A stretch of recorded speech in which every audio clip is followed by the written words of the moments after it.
Bismillah, Assalamualaikum warahmatullahi wabarakatuh. Alhamdulillahirrabbilalamin, wassalatu wassalamu ala asrofil anbiya'i wal mursalin, wa ala alihi wa sahbihi ajma'in, amma ba'd. Alhamdulillah, ayah dan ibu, kita bertemu kembali di kelas pagi ini. Ahlan wa sahlan juga mungkin untuk ayah dan ibu yang baru bergabung di sesi kelas hari ini. Semoga semua dalam keadaan sehat walafiat. Amin. Allahumma amin. Baik ayah dan ibu, kelas hari ini merupakan rangkaian akhir dari paket Ramadan Rumah Kecil. Sebelumnya Alhamdulillah sudah terlaksana beberapa jadwal dari kelas anak dan juga kelas orang tua via Zoom. Sebelumnya saya izin memperkenalkan diri. Saya Fani yang insya Allah akan menjadi host dalam kelas Zoom pagi ini. Baik, sebelum memulai kelas pagi ini, saya izin menjelaskan sedikit terkait lembaga kami. Rumah Krucil sendiri merupakan lembaga non-formal yang berfokus pada pendidikan anak usia dini. Selain itu, yang masih juga satu naungan dengan Rumah Krucil, kami juga memiliki lembaga formal untuk jenjang TK dan juga SD, yaitu Amar Bin Dinar. Untuk informasi lebih lanjut terkait lembaga kami, ayah dan ibu bisa mengunjungi laman Instagram kami di @rumahkrucil dan juga @amarbindinar. Baik, insya Allah nanti di kolom chat kami akan kirimkan link absensi yang bisa diisi oleh ayah dan ibu yang baru bergabung hari ini. Link nanti akan berisi data diri yang bisa diisi. Nantinya admin bisa share link rekaman kelas yang sudah berlangsung kemarin dan juga sesi materi untuk hari ini. Baik, kelas orang tua hari ini insya Allah kita akan belajar bersama-sama dengan Kak Yogi Kusprayogi. Beliau adalah seorang psikolog klinis anak dan keluarga dan juga founder dari Usama.edu. Tema kelas hari ini insya Allah adalah mendidik anak zaman now. Alhamdulillah Kak Yoginya juga sudah bergabung bersama kita. Saya mau sapa dulu. Assalamualaikum, Assalamualaikum Kak Yogi.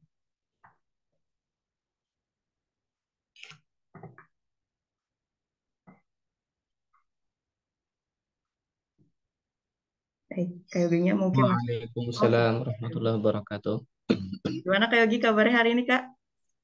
Alhamdulillah cukup sehat ini Kak Fani. Oh, Alhamdulillah. Bagaimana kabarnya Kak Fani, sehat? Alhamdulillah Kak, sehat juga. Baik, kalau Alhamdulillah. gitu saya mau langsung mempersilakan Kak Yogi untuk memulai kelasnya. Tafadhol Kak Yogi. Oh ya, terima kasih Kak Fani ya. Bismillahirrahmanirrahim.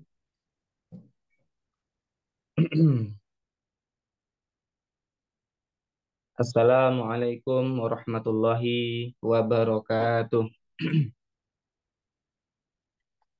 Alhamdulillah. Assalatu wassalam ala rasulillah. La hawla wa la quwata illa billah. Alhamdulillah, ayah dan bunda, teman-teman sekalian yang mudah-mudahan dirahmati Allah Subhanahu wa taala. Puji dan syukur kita haturkan kepada Allah Subhanahu wa taala atas semua limpahan nikmat yang telah Allah berikan, yang tentu saja begitu besar, begitu banyak karunia tersebut, sehingga sudah banyak sekali nikmat yang Allah berikan kepada kita dan yang telah kita nikmati. Maka sudah sepantasnya dan seharusnya kita senantiasa memanjatkan syukur kepada Allah atas semua nikmat-nikmat yang Allah berikan itu. Dan juga salawat dan salam semoga Allah senantiasa limpahkan kepada junjungan kita Nabi Muhammad Sallallahu Alaihi Wasallam, juga kepada keluarga beliau, kepada para sahabat beliau, dan kepada para pengikut beliau hingga akhir zaman. Alhamdulillah, ayah dan bunda sekalian yang mudah-mudahan dirahmati Allah Subhanahu wa taala. Pada kesempatan pagi hari ini kita akan sama-sama diskusi dan belajar tentang bagaimana kita mendidik anak zaman now. Wah, Masya Allah ya. Ini dari bahasa saja sudah kekinian sekali ya. Ya, yang kita ketahui bahwasanya kita mungkin sering sekali mendengar perkataan ini. Apakah perkataan ini adalah ya Nabi yang mengatakannya? Tapi kalau Nabi yang mengatakannya, kami belum pernah menemukan riwayatnya. Ya, tapi bisa jadi perkataan ini adalah perkataan para ulama yang mengatakan bahwa didiklah anakmu sesuai zamannya. Nah, mendidik anak sesuai zamannya di sini tentu kita melihat faktor positifnya dan memang hal tersebut benar. Ya. Hal tersebut benar. Kita Memang sebaiknya memahami setiap zaman dari anak-anak kita. Karena tentu beda, mungkin ayah bunda yang dulu mungkin ini ya, alumni generasi Y gitu ya, generasi X gitu ya. Ya ini tentu berbeda. Zamannya ayah bunda tahun 80 dan 90 misalnya, 90 misalnya. kok suaranya bergema ya. Tahun 80 dan 90 misalnya ayah bunda, ya jangankan internet dan YouTube gitu ya. Zaman dulu TV saja itu hanya orang-orang kaya yang punya. Dan kalau mau nonton TV kita harus ke tetangga. Bahkan mungkin ada yang menempuh perjalanan cukup panjang agar bisa lihat TV. Ya, zaman dulu acaranya juga beda-beda gitu ya, berpacu dalam melodi gitu ya. Wah, itu kan acara-acara zaman dulu ya. Ya, eh film-filmnya bahkan film yang terngiang-ngiang sampai sekarang gitu ya. Filmnya Ari Hanggara, wah itu kan masih ingat ya dulu kasusnya Ari Hanggara dan dibikin film, wah, Masya Allah. Ya itu yang terjadi di zaman itu. Di zaman sekarang, orang-orang yang orang tua yang melakukan kekerasan sama anaknya, semisal ayahnya Ari Hanggara gitu, orang udah nggak mau peduli, nggak peduli. Nah, udah banyak sekali, bahkan sampai membunuh satu keluarga sekalipun nggak peduli orang sekarang. Ya, tapi zaman dulu itu menjadi hal yang sangat luar biasa, menjadi perhatian nasional ya. Kalau ayah bunda masih ingat itu ya, di zaman-zaman dulu. Nah, itu ya, di mana norma dan moral itu masih sangat tinggi di zaman itu. Yang sekarang norma dan moral itu sudah jauh berkurang ya. Ya, kami rasa jauh berkurang karena dulu nilai dan moral itu walaupun bukan dari agama ya, ada dari agama ada, tapi dari negara itu luar biasa. Pendidikan PPKN ya. Wah, itu sekarang nggak ada PPKN di sekolah-sekolah anak-anak kita. Jadi yang masih tumpuan menjadi harapan ya sekolah-sekolah Islam, pendidikan adab dan akhlaknya. Kalau sekolah umum kami rasa udah tidak ada. Nah, ini tentu berbeda. Adanya perkembangan zaman ini menuntut perkembangan budaya dan sosial. Nah, sehingga ini akan berpengaruh pada karakter individu yang berkembang. Berpengaruh juga nanti kepada masalah-masalah yang berkembang di sekitar mereka. Di tahun 80 90-an, kita tidak berjuang dan berperang melawan LGBT. Tapi hari ini kita begitu disibukkan dan juga khawatir tentang LGBT. Di tahun 80 90 ya, bullying itu menjadi perhatian. Beneran, bullying menjadi perhatian dan bukan hal yang biasa sebenarnya bullying itu di zaman dulu. Sehingga ketika ada kasus bullying itu baik guru dan orang tua cepat responnya. Ya, seiring berjalannya waktu bullying dianggap hal yang biasa di sekolah. Bahkan sampai ada yang mengatakan kalau nggak dibullying ya nggak sekolah gitu. Bullying itu sudah ciri khas sekolah, ciri khas pesantren. Jadi kalau nggak ada bullying ya sama aja nggak pesantren katanya. Sampai begitu. Ya, Eh, ini tentu terjadi pergeseran sosial dan ini terjadi beneran. Ya, kemudian hari ini kasus mental illness begitu banyak, mulai dari depresi sampai bunuh diri itu sangat apa ya tinggi angkanya ya, meningkat tinggi. Di zaman dulu bisa jadi karena tidak tercatat. Tapi rasanya zaman dulu itu jarang mendengar gitu ya. Sekarang itu sering mendengar eh, depresi dan bunuh diri gitu ya. Ya mungkin karena informasi ya berkembang dengan cepat gitu. Kita tahu di sosial media, kita tahu dari berbagai macam platform gitu ya tentang kasus-kasus mental illness. Tapi intinya adalah hari ini perkembangan informasi, teknologi, semua hal itu berkembang sangat pesat. Sehingga ini sangat mempengaruhi cara berpikir, cara merasakan, dan cara berperilaku manusia. Nah, ini yang menjadi dasar kita ya Bunda. Kenapa penting sekali mendidik anak-anak kita sesuai zamannya. Karena jika tidak, ya kita akan menggunakan standar masa lalu atau istilahnya anak sekarang itu menjadi orang tua yang konservatif, mempertahankan cara-cara mendidik di masa lalu, gitu ya, mindset pendidik di masa lalu diterapkan kepada pendidikan anak di masa sekarang. Contohnya, mindset pendidikan di masa lalu itu adalah begini. Ketika anak-anak apa namanya melakukan kesalahan, gitu ya, berapapun usia anak-anaknya, itu orang tua tunjuk wajah. Ya, kamu itu gimana? Hah? Nggak hati-hati? Ya? Kamu tuh bisa apa enggak? Itu mindset pendidikan di masa lalu. Kalau di masa sekarang, nggak bisa. Jangan seperti itu. Ketika anak melakukan kesalahan, kita tahu emosi mereka itu tidak stabil.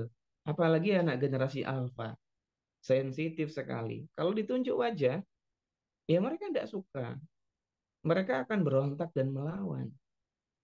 Sehingga caranya bukan tunjuk wajah, tapi ketika mereka melakukan kesalahan, cooling down dulu dua-duanya. Kemudian kita sama-sama duduk. Setelah cooling down, kemudian diskusi. Kenapa nak tadi melakukan ini dan itu? Nah, seperti itu di antara caranya. Banyak anak-anak generasi alpha itu kritis-kritis dan mereka tidak segan mengkritisi orang tuanya. Ya, berani-berani anak generasi alpha itu atau generasi yang saat ini zaman now. Maka ayah bunda mendidik anak generasi alpha ini kita seperti berhadapan dengan orang-orang yang cerdas. Dan ketika berhadapan dengan orang-orang yang cerdas, maka kita pun harus cerdas. Nah, sehingga di sini orang tua dituntut sekali untuk memiliki pengetahuan yang terus berkembang. Tidak puas dan tidak merasa bangga dengan pengetahuan yang sudah dimiliki di masa lalu, tapi harus mengikuti perkembangan zaman mereka.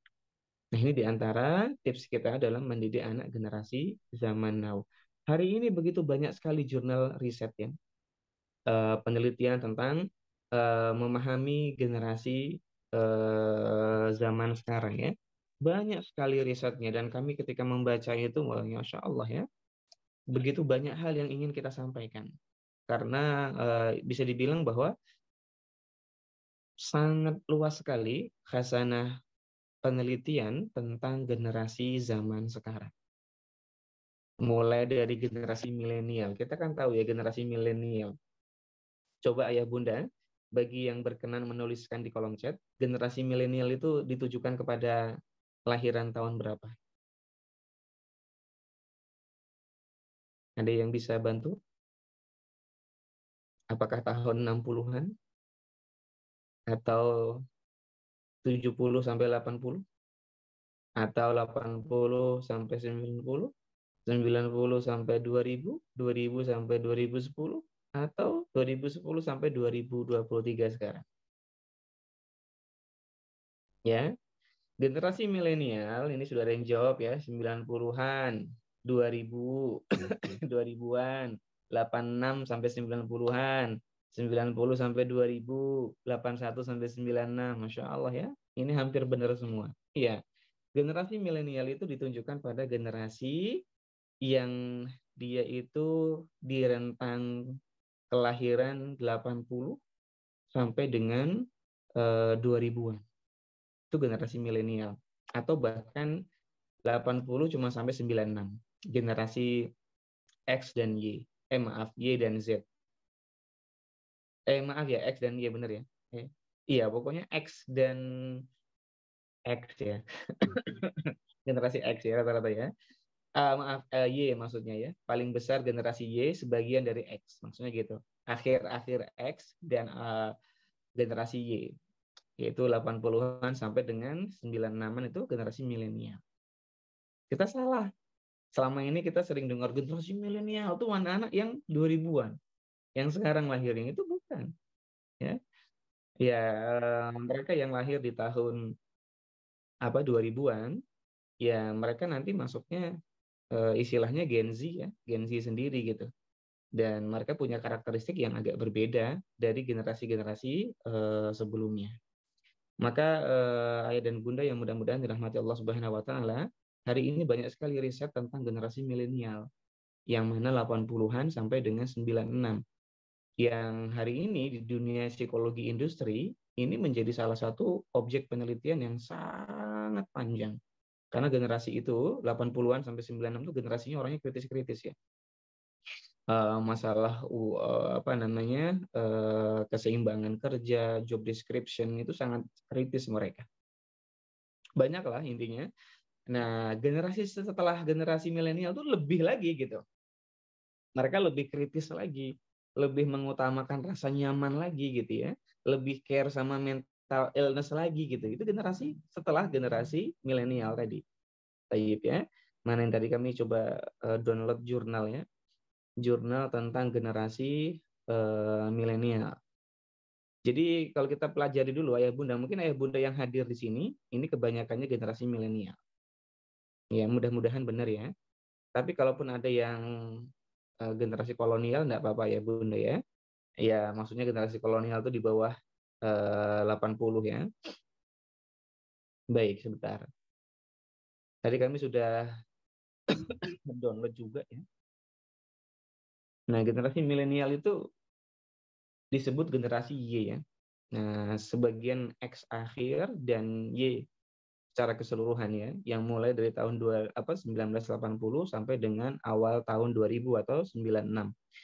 Nah, ini adalah generasi yang Masya Allah ya, memiliki ciri khas dan karakteristik yang menunjukkan modernisasi gitu ya. Mungkin ayah bunda di sini, generasi ini, coba kita bacakan ya. Generasi tersebut mempunyai keinginan untuk memimpin ya. Jadi keinginan untuk memimpin dan profesionalismenya cukup tinggi. Jadi kalau sudah dikasih amanah itu berusaha profesionalnya luar biasa gitu. Ingin menunjukkan kemampuan dirinya dari profesionalitasnya. Kemudian generasi ini tuh generasi yang ada di antara eh, teknologi, kemajuan perkembangan teknologi maksudnya, dan juga ada di antara tradisionalisme gitu ya. Jadi mereka itu cukup balance gitu ya, seimbang. Kemudian generasi ini ketika dewasa saat ini gitu ya, punya kreativitas ya yang cukup tinggi gitu ya. Mereka apa namanya suka dengan tantangan gitu ya dan juga cepat bosan gitu generasi ini. Jadi memang harus produktif. Kemudian membutuhkan keseimbangan dan fleksibilitas dalam bekerja. Jadi kalau kerja itu bukan apa namanya istilahnya apa istilahnya Bapak Ibu yang kerja terus itu apa namanya work work apa namanya istilahnya apa itu yang pokoknya kerja terus itu loh kayak nggak inget kayak nggak punya waktu untuk ngapa-ngapain itu ya workaholic ya betul ya Bu ya workaholic ya mereka kerja terus itu kalau gitu generasi X ya yang cenderung workaholic itu generasi X jadi kalau Bapak mungkin Bapak Ibu di sini ada yang lahiran tahun 64 gitu ya sampai dengan apa namanya akhir 70-an itu bisa jadi generasi workaholic. Jadi kalau kerja kerja aja gitu. Tapi kalau generasi 80-an ke sini itu lebih berkurang workaholicnya. Jadi work life balance-nya cukup tinggi gitu ya, keseimbangan dan cukup fleksibel karena dia hidup di antara dua generasi, generasi X dan generasi Z gitu ya. Nah, jadi X itu kaku gitu ya. Z itu luas gitu orangnya. Nah, ini generasi Y itu ada di antara keduanya. Ini generasi milenial. Nah, ini mungkin ayah bundanya anak-anak sekarang nih ya, gitu ya, yang jadi orang tua sekarang, yang mungkin anaknya sekarang usianya ada yang sudah pesantren ya, 15 tahun, ada yang 10 tahun, ada yang mungkin 5 tahun, ini generasi X biasanya. Baik, nah generasi ini kita memahami diri kita dulu ya, sebentar ya. Nah, generasi X atau generasi milenial itu mempunyai karakteristik yang dibagi menjadi tiga. Yang pertama, sikap atau attitude-nya sangat realistis gitu dalam memandang sesuatu kejadian yang terjadi dalam kehidupan. Jadi realistisnya itu bawaan dari generasi X sebelumnya. Jadi sangat realistis kalau ngelihat sesuatu. Makanya kalau dia generasi Y ini sudah lagi nggak dukun-dukunan. Ya kalau kemarin ayah bunda sempat dengar kasus dukun yang membunuh berantai itu, rata-rata korbannya itu generasi X. Ya, yang lahirnya di bawah tahun 80 ya. Dan maka kami nggak tahu kalau ada yang generasi di atas tahun 80-an. Karena generasi di atas 80-an itu realistis sekali gitu ya. Mereka dalam hal ini tuh mengandalkan fakta dan ilmu pengetahuan. Nah, ini bagusnya generasi Y ya. Jadi masih mau belajarnya tinggi. Kemudian pandangan secara keseluruhan gitu ya, sangat menghargai perbedaan. Jadi generasi Y itu bisa dibilang sangat fleksibel gitu ya, memahami sesuatu, perbedaan sesuatu, memahami kondisi-kondisi yang nggak sesuai itu cukup baik gitu ya. Nah, nanti generasi Z ini bisa jadi dia lebih fleksibel gitu ya dalam memandang sesuatu. Kemudian kebiasaan kerja, habitnya gitu ya, generasi Y ini atau milenial ini memiliki rasa percaya diri yang tinggi dengan kemampuannya, punya nilai-nilai moral yang bagus, kelihatan patuh dan sopan gitu ya, sosial, menghargai perbedaan itu cukup baik gitu. Yang artinya tadi kata kuncinya generasi milenial ini cukup seimbang, ada di tengah-tengah. Nah, generasi Y ini nantinya dia akan menghadapi generasi Z atau anaknya yaitu generasi Alpha yang lahir biasanya di atas tahun 2008. Nah, mari kita lihat bagaimana keadaan generasi zaman now yang dengan karakter tadi kita harus mau memahami kondisi-kondisi yang terbaru gitu ya. Baik. Nah, ayah dan bunda yang mudah-mudahan dirahmati Allah Subhanahu wa taala. Mendidik anak sesuai zamannya ini adalah hal yang perlu dipertimbangkan bagi setiap orang tua. Karena tidak dipungkiri bahwa setiap zaman itu memiliki ciri khasnya masing-masing.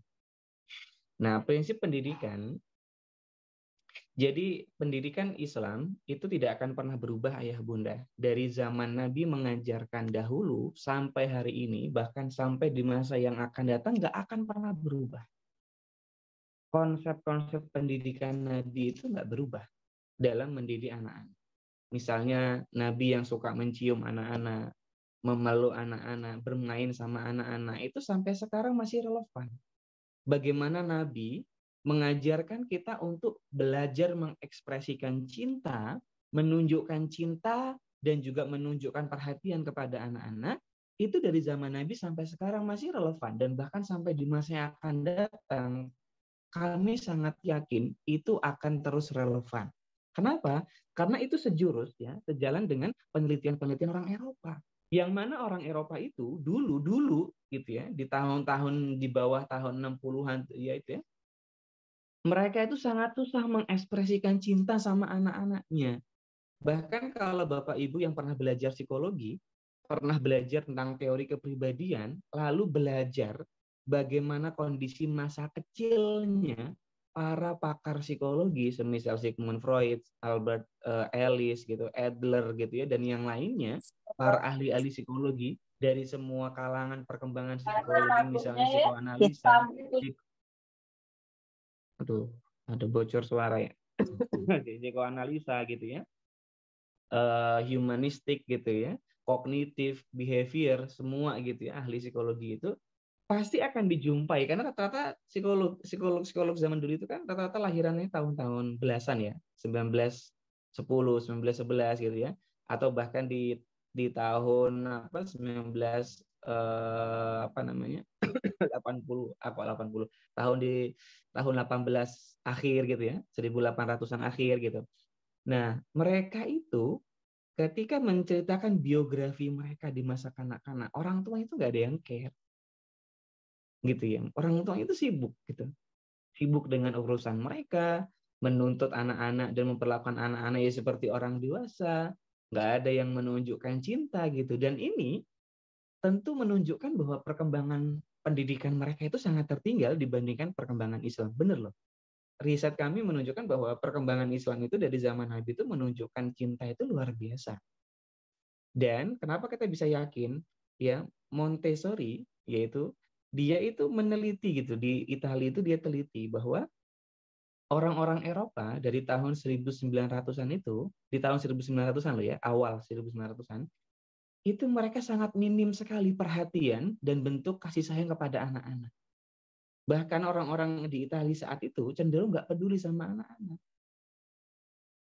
Ya, ini luar biasa berarti Islam ini.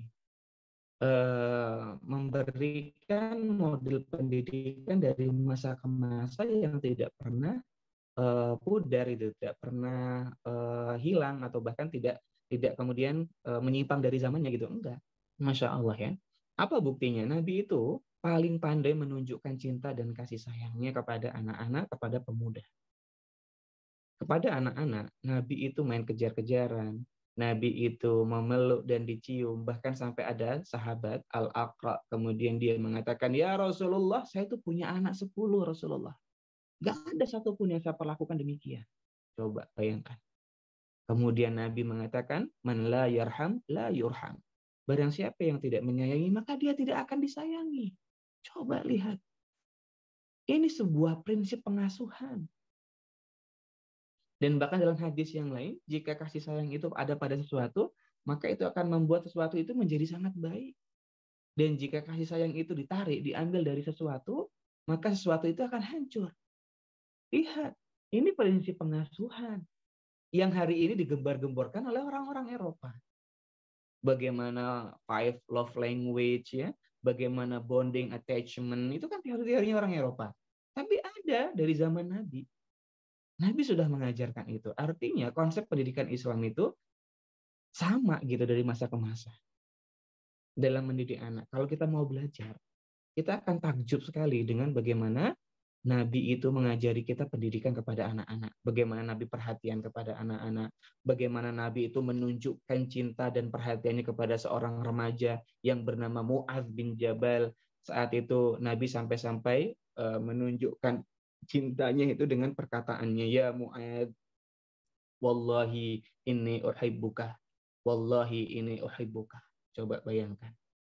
Ya, dalam hadis ini menunjukkan adanya taukid ya, penguatan-penguatan ya, yang mana penguatan ini isinya adalah ingin menyampaikan bahwa Nabi begitu cinta kepada Mu'adz. Mu'adz masih remaja.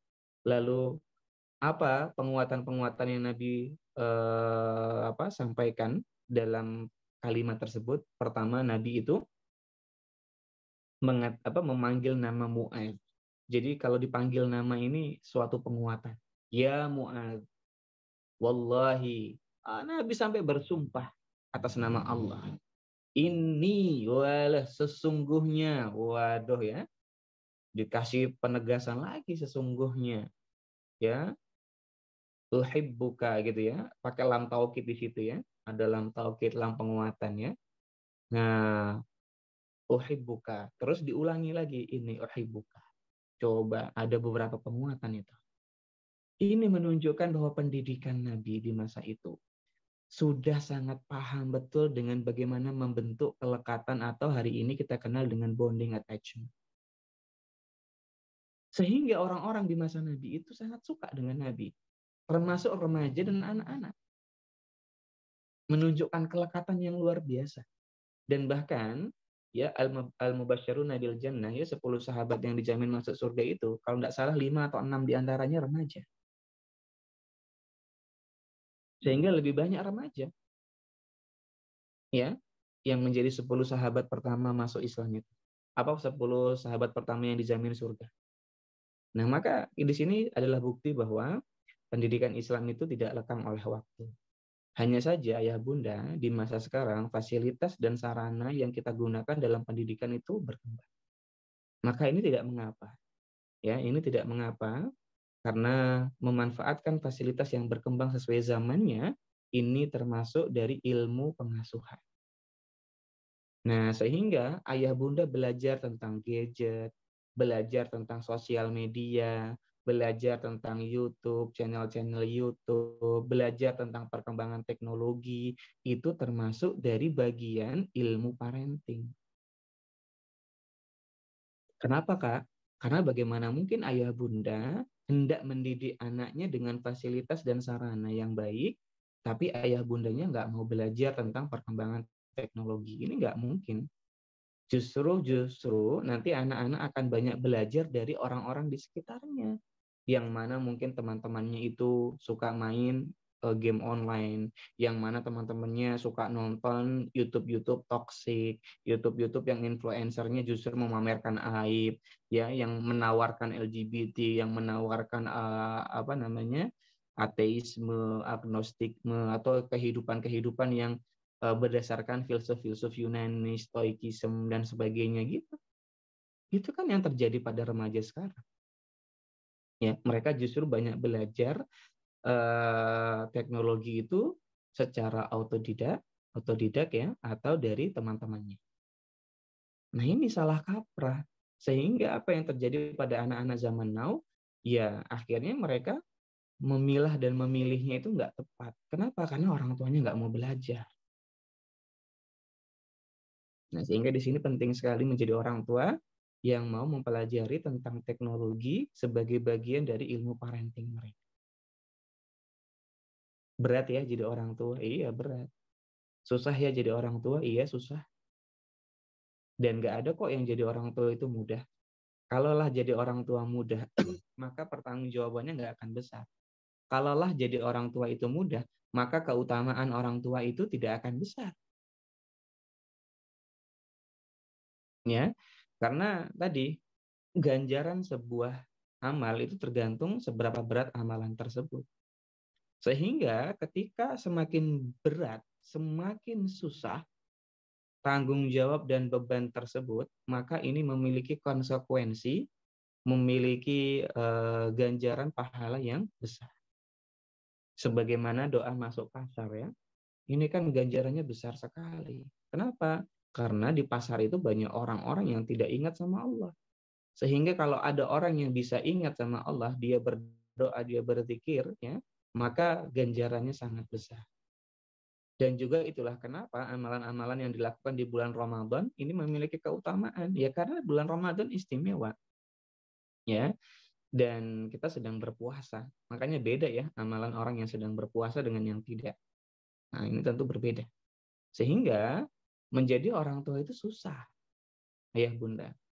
Ya, kenapa? Karena Allah sendiri yang mengatakan, ya, di antara dalilnya wa'mur ahlaka bisolati wastabir 'alaiha. Ya.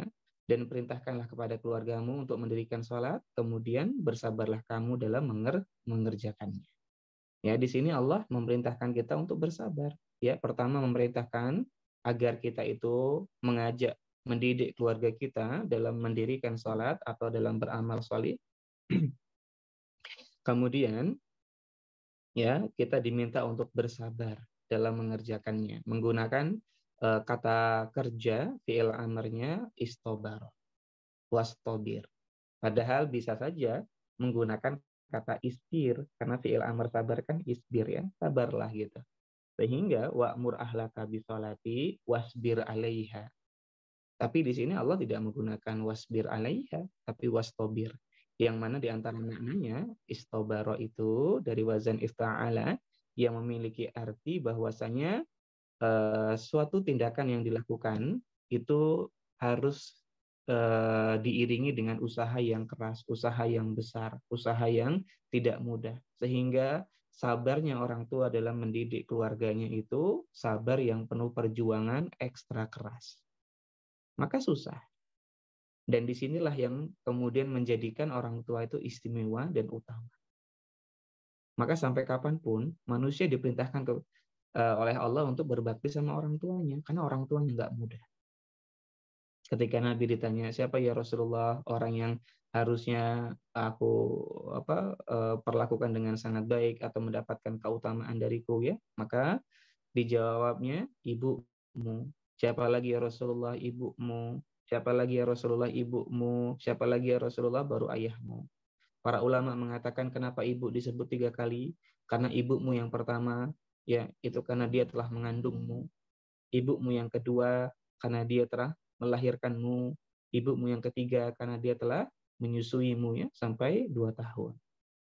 Maka ini menunjukkan menjadi orang tua tidak mudah. Sehingga ayah bunda, kami memotivasi bahwa di antara tidak mudahnya orang tua itu harus berilmu. Ya, ilmu apa? Yang Ali bin Abi Thalib katakan, ilmu yang harus dikuasai orang tua adalah alimuhum wa adibuhum ini ilmu tentang agama dan ilmu tentang adat. Nah, itu dua ilmu yang harusnya dikuasai oleh manusia atau orang tua. Sehingga di sini Bapak Ibu yang mudah-mudahan dirahmati Allah Subhanahu wa taala, prinsip pendidikan, konsep pendidikan dalam Islam itu sama dari zaman Nabi sampai masa yang akan datang. Hanya fasilitasnya yang berbeda. Sehingga kita fokus bagaimana kita mempelajari ilmu pendidikan dari zaman Nabi itu, lalu kita combine dengan fasilitas dan sarana yang berkembang saat ini. Nah, ini yang harus menjadi prinsip pendidikan orang tua zaman now. Bukan hanya dia fokus sama fasilitas sarana saja, tapi dia juga punya kewajiban mempelajari ilmu-ilmu agama yang berkaitan dengan pengasuhan dan pendidikan anak. Maka, ayah dan bunda yang mudah-mudahan dirahmati Allah Subhanahu wa taala, hari ini kita dimudahkan dengan teknologi yang berkembang di lingkungan kita, termasuk anak-anak kita. Sehingga teknologi digital di masa sekarang itu menjadi kebutuhan primer, bukan lagi pilihan manusia apakah dia mau pakai teknologi atau tidak. Kecuali mau tinggal di hutan, primitif kondisinya ya silakan gitu ya. Tapi kalau kita tinggal di zaman yang mana kita dekat dengan perkembangan teknologi ya harus tahu ya penguasaan teknologi. Sehingga sekarang hampir semua aspek kehidupan dapat dibantu atau dibentuk dengan teknologi di era digital. Hampir semua belajar, contohnya di rumah kerucil ini ya, menyediakan offline dan online ya, ini teknologi. Ya, bahkan sekarang banyak sekali sekolah-sekolah PAUD dari rumah, yang mana ayah bunda bisa beli paketnya, kemudian ngajar di rumah. Insya Allah ya. Dan hari ini juga banyak loh permainan-permainan edukasi gitu ya, yang sifatnya adalah online. Ini luar biasa. Ya, ini menunjukkan bahwa semua aspek kehidupan kita itu bisa terjadi menggunakan teknologi. Mau makan pakai teknologi sekarang ya, tinggal klik klik klik tekan-tekan datang sendiri ke rumah kita. Ini luar biasa. Nah, maka ayah dan bunda yang mudah-mudahan dirahmati Allah Subhanahu wa taala, skill inilah yang harusnya dimiliki anak-anak kita. Bagaimana mereka mengelola teknologi untuk kehidupan mereka. Inilah esensi dari Society 5.0. Ya, Society 5.0 itu menuntut kita punya kemampuan mengelola teknologi dan hidup menggunakan teknologi. Kalau 4.0 itu kan ini ya, perkembangan industri 4.0 ini kan kita teknologi itu sebagai sarana perkembangan manusia, mempermudah urusan manusia. Tapi kalau sudah Society 5.0, teknologi bagian hidup manusia. Sehingga mulai sekarang anak yang baru lahir pun tidak masalah dia kenal dengan gadget. Karena memang baru lahir aja udah difoto, alhamdulillah ya, welcome to the world gitu ya. Biasanya kan kayak gitu. Ya, welcome to the world Samsudin misalnya gitu ya. Wah, ayah bunda senang sekali gitu ya. Beratmu 4,5 kilogram misalnya gitu ya. Wah, kulitnya putih gitu ya, rambutnya ikal, itu langsung dideskripsikan. Ya, orang yang tidak kenal sama kita aja jadi tahu anak kita gitu. Zaman sekarang. Ini siapa Samsudin ini gitu ya. Oh, dia tuh gitu ya. Nah, sekarang udah tahu. Gampang gitu ya perkembangan itu. Anak baru lahir sudah tahu teknologi. Dan nggak apa-apa memang. Maksudnya nggak apa-apa di sini, nggak apa-apa mereka kenal. Karena mereka hidup di zaman teknologi. Beda kalau mereka hidup di zamannya 3.0. Mungkin zamannya industri-industri awal, zamannya pertanian, ya dikenalkannya cangkul, ya dikenalkannya nanam, itu nggak masalah. Ya kalau sekarang teknologi, anak-anak harus kenal teknologi. Mereka di zaman 3.0 mengelola lahan itu dengan cangkul ya, bajak sawah dengan kebo. Kalau zaman sekarang menyangkul dan membajak sawah pakai mesin, bahkan pakai remote control lah ya bunda ya. Nah, ini sudah luar biasa perkembangan teknologi pertaniannya. Jadi anak-anak harus berkembang teknologinya dan nggak apa-apa mengenalkan teknologi sedini mungkin. Kenapa? Karena zamannya. Ini fasilitas, ini sarana gitu ya ayah bunda. Sehingga Kak Yogi, apakah boleh memaparkan teknologi gadget semisal HP ini kepada anak-anak? Jawabannya boleh. Maka ketika anak baru lahir, ini boleh dia melakukan video call, melihat gambar-gambar, foto-foto dia, ya. Kemudian melihat video-video tentang hewan-hewan, edukasi itu boleh, ya. Yang menggunakan gadget itu boleh, nggak ada masalah. Yang jadi masalah adalah ketika orang tua menggunakan teknologi itu sebagai apa namanya istilahnya pelarian. Lah, saya sibuk nih, Pak, saya males didik anak nih, wah saya capek nih, udahlah kasih HP aja. Akhirnya anak kepekaan sama lingkungan jadi berkurang. Jadi ayah bunda perlu tahu juga bahwasanya anak-anak usia dini di bawah 3 tahun, ketika mereka dibiarkan menggunakan gadget sendiri dan dalam kurun waktu yang lebih dari 15 menit ya dalam sekali penggunaan, ini akan membuat mereka menjadi susah ya berkembang ya secara kognitifnya, secara sosialnya gitu ya, itu akan susah berkembang. Sehingga nanti mereka itu akan kurang peka sama lingkungan dan ini bisa menyebabkan masalah-masalah gangguan belajar, masalah-masalah perkembangan, semisal speech delay gitu ya, bisa juga mengarah kepada autisme nanti ya kondisinya, sehingga ini bahaya sekali kalau ayah bunda bermudah-mudahan. Nah, bukan berarti kita kemudian karena di masa teknologi kita berikan semuanya tanpa batas, tidak, tapi kita batasi. Karena banyak loh orang tua yang orang tuanya juga kerja online, akhirnya anaknya dikasih HP, dikasih TV, jadi seharian cuma nonton TV saja. Dan itu banyak sekali, mereka akhirnya berbondong-bondong datang ke terapis okupasi, terapis bicara gitu ya, karena anaknya bermasalah. Itu banyak terjadi kok. Sehingga di sini butuh kebijaksanaan. Kemudian berikutnya, menggunakan gadget bagi anak-anak di atas 3 tahun itu sah-sah saja. Semisal anak kita umur 4 tahun, 5 tahun, dia mau nonton nih, Umi aku mau nonton dong, nonton Kak Yogi di Explorer misalnya. Ya boleh, nggak apa-apa. Karena batas di usia ini 1 sampai 2 jam. Ya, di usia 3 sampai 6 tahun itu boleh 1 sampai 2 jam, tapi tidak langsung 1 jam full gitu, tidak, tapi dibagi-bagi waktunya. Sehingga boleh, silakan. Dan di atas usia 6 tahun, itu boleh di atas 2 jam sampai 3 jam. Tapi syaratnya anak-anak nggak boleh full dengan gawainya, tapi mereka harus memenuhi syarat, yang mana syaratnya ada dua. Yang pertama aktivitas fisik dan sosialnya terpenuhi, baru 3 jam tadi boleh dikasih. Tapi kalau sosial dan fisiknya belum terpenuhi, jangan dikasih dulu. Nah, ini penting catatannya.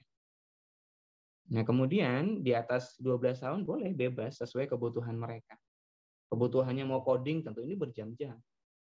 Kebutuhan mereka mau editing berjam-jam gitu ya. Di atas 12 tahun boleh. Lebih dari 3 jam.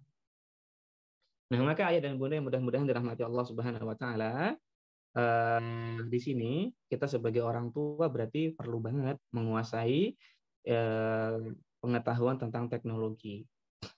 Nah, maka ayah dan bunda yang mudah-mudahan dirahmati Allah Subhanahu wa taala, di sini kita tahu bahwasanya zaman akan terus berkembang. Perkembangan zaman itu dipengaruhi tiga hal ini, perceived membership ya gitu ya, yaitu kebiasaan kelompok di masa individu tinggal, kebiasaan sekarang anak-anak menatap layar gadget, kebiasaan mereka main games, kebiasaan mereka editing, kebiasaan mereka nonton YouTube. Nah, ini yang harus kita pelajari. Kemudian common belief and behavior, ya, sikap keluarga itu akan berkembang. Ya, mungkin kita 10 tahun atau 15 tahun yang lalu, ya, kita nggak ini ya Bunda, nggak terlalu mantengin HP. Tapi sekarang ayah bunda bisa sadari sendiri. Kita saja yang generasi Y atau bahkan generasi X gitu ya. Ya. Sekarang ini kalau pulang kerja, pulang ke rumah atau mungkin pas lagi mengisi waktu luang, kita lihat HP dan bahkan bisa berjam-jam. Ini salah satu perubahan dalam keluarga loh. Ya. Nah, kemudian lingkungan, keberagamaan, status kesehatan terus berkembang tuh. Kemudian common location gitu ya. Perubahan sosial, perang, bencana alam dan sebagainya. Oh iya, mengenai common belief and behavior, keberagamaan tuh berkembang loh. Islam itu terus berkembang sampai hari ini. Dan bahkan ayah bunda bisa lihat perkembangan populasi sekolah-sekolah Islam yang berkembang di Indonesia sangat pesat sekali, terutama sejak tahun 2011. Masya Allah ya. Ini menunjukkan bahwa awareness kepada agama itu sangat tinggi di Indonesia. Sehingga sekarang banyak sekali sekolah-sekolah agama itu muncul dan juga diikuti oleh minat-minat ayah bunda untuk menyekolahkan anak-anak ini sekolah agama. Alhamdulillah, Insya Allah ya. Nah ini tadi masalah generasi ya. Generasi ini range-nya seperti ini. Ini dari jurnal yang kita capture ya. Jadi itu generasi 1925 sampai 46 veteran generation, 46 sampai 60 baby boomers ya, 60 sampai 80 X generation, 80 sampai 95 Y generation, 95 2010 Z generation, 2010 plus Alpha generation. Nah, anak kita yang mana? Apakah di Z atau di Alpha? Oh, anak saya di Y. Oh, berarti ayah bunda senior ini ya. Kalau anaknya di Y ya gitu ya. Baik. Nah, ini tadi ada sekilas ini ya karakteristik mereka. Kita fokus ke oh nggak ada ya generasi alpha. Kita belum screenshot. Kita baru sampai di millennial generation.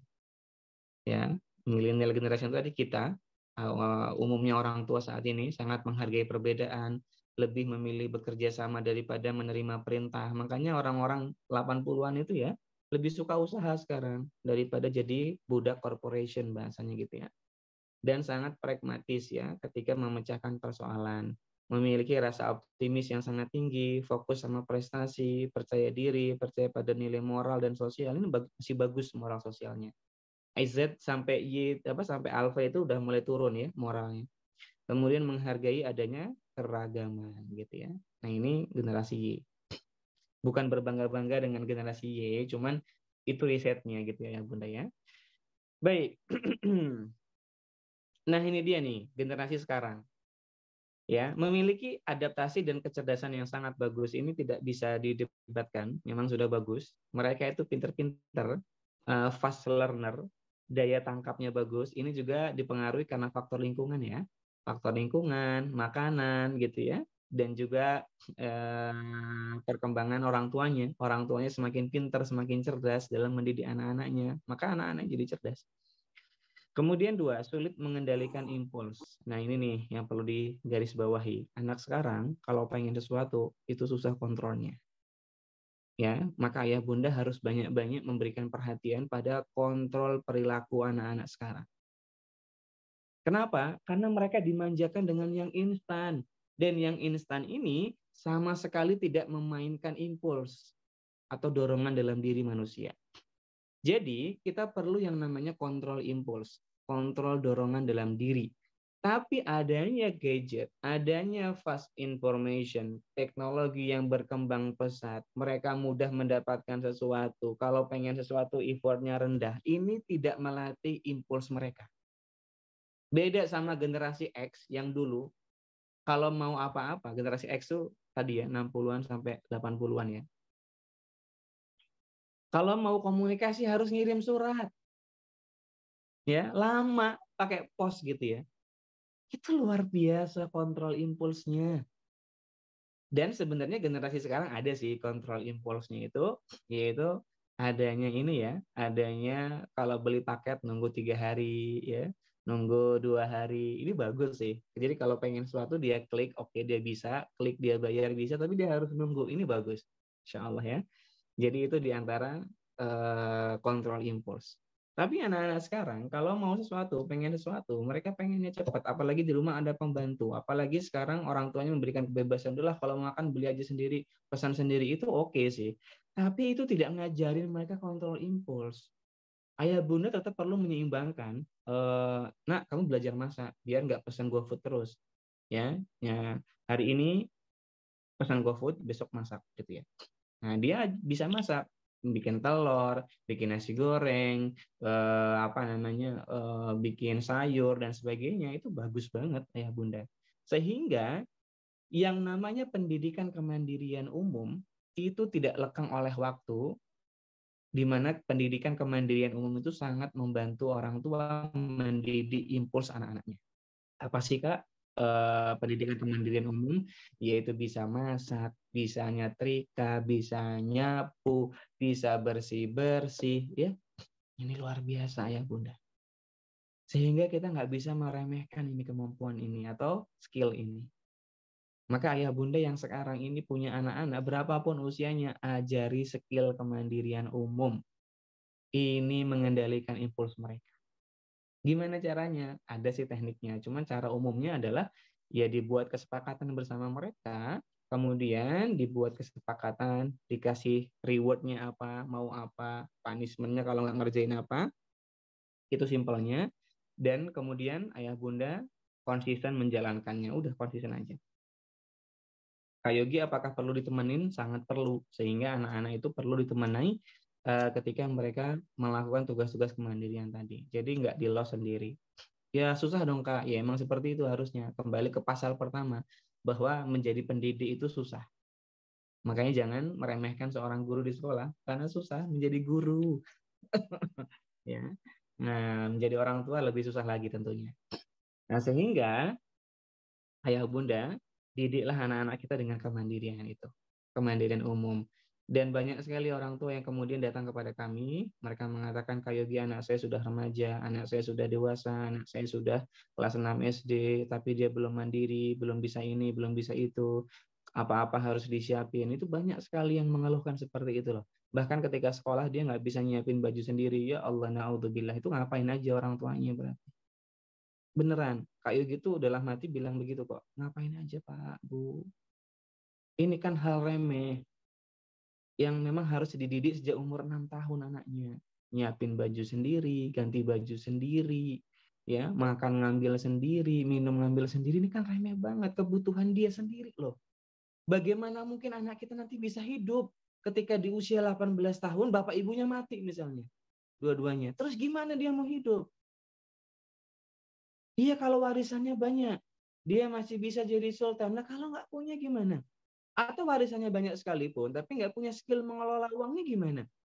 Kasihan anak kita. Jadi gembel nanti dia. Bahkan depresi loh. Dan bunuh diri ujung-ujungnya. Nggak sampai 30 tahun udah bunuh diri dia. Itu yang terjadi. Ini kemana aja kita sebagai orang tua? Bukankah Allah mengatakan, Ya ayyuhalladzina amanu qu anfusakum wa ahlikum naro. Tidakkah kita takut dengan perintah Allah ini? Wahai orang-orang yang beriman, didiklah keluarga kalian, diri kalian dan keluarga kalian dari api neraka. Tidakkah kita perhatian sama perintah Allah ini? Di mana tugas pendidikan itu pada orang tua? Alladzina amanu, kata Allah. Ini menyakup seluruhnya orang-orang yang beriman. Laki-laki perempuan, tapi lebih spesifik laki-laki ini memang. Ku anfusakum, jagalah diri kalian dan keluarga kalian wa ahlikum naro. Coba bayangkan, ancamannya neraka, ya. Tapi banyak orang tua yang anaknya nggak bisa ganti baju, cuek aja. Yang anaknya nggak bisa beresin kamarnya, cuek aja gitu loh. Kak Yogi bukannya cuek, saya itu udah setiap hari nyuruh. Konsisten nggak nyuruhnya? Nah itu Kak Yogi. Pakai punishment nggak? Pakai reward nggak? Jangan-jangan kita nggak kasih reward kalau anak kita beresin kamar. Jangan-jangan untuk muji mereka aja kita nggak puji. Jangan-jangan untuk ngasih hadiah mereka kita nggak kasih hadiah. Nah ini yang menjadi kadang problem atau masalah. Lagi-lagi kembali ke pasal yang kedua, ilmu. Maka ayah dan bunda yang mudah-mudahan dirahmati Allah Subhanahu wa taala, impuls. Jangan sampai kita kecolongan untuk generasi zaman now itu tidak mendidik impuls kepada mereka. Berantakan, bisa berabe. Karena di zaman kita dulu, generasi Y, mungkin orang tua kita nggak mendidik kita untuk kontrol impuls, tapi lingkungan tuh mendidik begitu loh. Mau sekolah, effort, harus nunggu angkot, ya, harus jalan kaki. Kalau zaman dulu kan, termasuk kayak gini, termasuk yang jalan kaki sampai 5 kilometer. Tapi realitasnya paling jalannya 2 sampai 1 kilometer sih. Nggak terlalu sampai 5 kilometer, tapi jalan kaki. Sepedahan ke sekolah ya. Di zaman itu sangat biasa. Ketika ingin menuju ke sesuatu, kita harus nunggu, kita harus usaha, ada effortnya. Anak sekarang, ada yang jemput, ada yang nganter, tinggal klik Gojeknya datang. Enak banget. Ya. Sehingga ayah dan bunda yang mudah-mudahan dirahmati Allah Subhanahu wa taala, jangan sampai ya lingkungan itu memudahkan anak-anak kita. Tapi kita di rumah juga bermudah-mudahan sama mereka. Akhirnya impulsnya nggak terbentuk. Oh, orang tua saya dulu juga nggak ngatur saya kok, Kak. Saya bisa jadi mandiri. Itu kita dulu, karena lingkungan menuntut mandiri. Lah anak zaman sekarang, lingkungannya menuntut mereka manja loh. Mereka mudah mendapatkan semuanya. Maka yang menuntut mandiri harusnya orang tua. Ya, baik. Maka mudah-mudahan ini menjadi perhatian kita sebagai orang tua. Impuls, ini penting. Dorongan. Pengendalian dorongan itu suka kecolongan orang tua. Kemudian kemandirian terbatas. Nah, ini berkaitan dengan impuls, masih satu zona. Kemandirian ini berkaitan kemandirian umum tadi dan kemandirian khusus. Ya, artinya kemandirian khusus ini kemampuan-kemampuan yang sifatnya nanti menjadi spesialis mereka. Oh ya, kami lupa bilang, anak-anak generasi alpha atau zaman now itu gayanya itu gaya spesialis. Artinya, mereka harus punya kemampuan spesifik yang mereka miliki. Jangan sampai anak-anak di usia 10 tahun itu masih belum punya apa-apa ya, Bunda. Artinya dia nggak paham dengan dirinya bisa apa, punya kemampuan apa, punya keterampilan apa. Ini bahaya sekali. Ya, karena mindsetnya yang berkembang pada anak-anak generasi alpha dan juga lingkungan generasi alpha, mereka itu punya yang namanya spesialisasi. Kenapa? Karena orang-orang generasi alpha itu orang-orangnya pintar, orang-orangnya kreativitinya oke gitu kalau distimulasi. Jadi memang bagus gitu, masya Allah. Nah, yang jadi masalah ketika mereka tidak punya kemampuan spesial atau kemampuan-kemampuan yang itu bisa mencirikan atau mengidentitaskan dirinya. Nah, ini bahaya. Sehingga ayah bunda sekarang memang harus sibuk bagaimana membentuk anak-anak kita yang lahir di zamannya generasi alpha ini, dia itu punya kemampuan dan keterampilan spesifik atau kemampuan khusus tadi. Nah, ini penting sekali. Ya, karena anak-anak kita nanti akan dituntut dengan bagaimana perkembangan zaman yang begitu cepat, sehingga kemampuan adaptasi mereka harus cepat juga. Dan kemampuan adaptasi yang cepat ini didukung oleh kemampuan-kemampuan khusus mereka yang berkembang, gitu. Maka tidak bisa generasi alpha itu hidup tanpa kemampuan. Maka dia harus punya kemampuan khusus ya. Tadi kami baca di mana ya kemampuan khusus itu ada kok ya, dan sumbernya riset ya, penelitian. Jadi generasi alpha itu harus punya spesialisasi, become more specialized gitu ya, atau memiliki kemampuan spesialisasi. Ini kebutuhan generasi alpha. Sehingga spesialisasi ini untuk memenuhi tugas-tugas perkembangan dan memenuhi kebutuhan-kebutuhan lingkungan atau sosial mereka. Nah, sehingga monggo ayah bunda kita tingkatkan kemampuan anak kita di kemandirian khususnya. Lalu yang keempat, kemampuan interpersonal ya, inter itu berkaitan dengan lingkungan. Kalau dalam dirinya intrapersonal, yaitu kemampuan manajemen diri, kemampuan kontrol emosi, kemampuan adaptasi itu intrapersonal. Kalau interpersonal, ini bagaimana dia memahami orang lain, bagaimana dia caring sama orang lain, peduli, empati ya, bagaimana dia mau memulai pembicaraan, mau bergaul, mau bertahan dalam pergaulan, ini penting. Maka bagi ayah bunda yang anak-anaknya homeschooling, saran kami, kelemahan homeschooling itu ada pada titik di mana orang tua tidak menyediakan lingkungan sosial anak-anak. Nah, ini yang bahaya. Adapun yang lainnya, homeschooling punya kelebihan yang luar biasa. Hanya mereka punya kelemahan yang sangat signifikan pada sosial. Sehingga untuk memenuhi kebutuhan sosial, orang tua harus effort bagaimana mengikutkan kegiatan-kegiatan anaknya yang rutin, bagaimana anaknya bisa bermain dengan orang lain secara berkesinambungan, belajar tentang sosial, bagaimana tentang empati, ini penting sekali. Dan generasi alpha itu, karena mereka itu fokus dengan gadget terus, dengan teknologi terus, sehingga kepekaan mereka itu jadi kurang terlatih. Maka butuh orang tua yang membantu anak-anak untuk bisa mengembangkan kepekaan terhadap lingkungannya. Ini generasi alpha nih lemah nih sama support system mereka. Sehingga penelitian yang hari ini terjadi, generasi alfa itu paling mudah depresi ya Bunda. Ya, paling mudah depresi. Kenapa mereka mudah depresi?